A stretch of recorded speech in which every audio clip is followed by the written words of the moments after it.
কথা বলা কমিয়ে দেওয়া মানেই মন ভরে গেছে, এমনটা কিন্তু সবসময় নয়।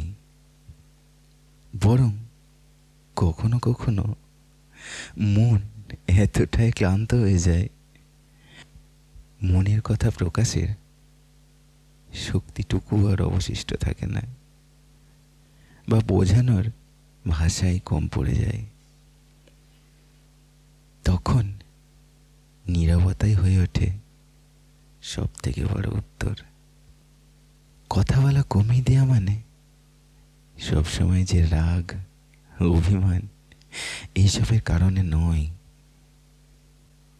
কখনো কখনো মানুষ চুপ হয়ে যায় অতিরিক্ত কষ্ট জমে গেলে, যখন আর বোঝানোর কোনো ভাষা পাওয়া যায় না, বা যে মানুষটাকে তুমি তোমার কষ্টটা বোঝাতে চাও সে বুঝেও বুঝতে চায় না, বা বুঝেও সত্যি বলে না।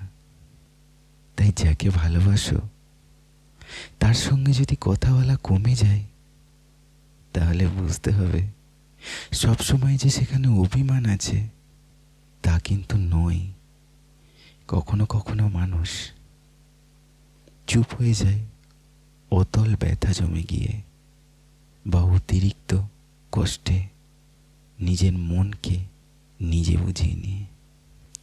তাই কথা বলা কমিয়ে দেওয়া মানে সবসময় যে রাগ বা অভিমান তা কিন্তু কখনোই নয়।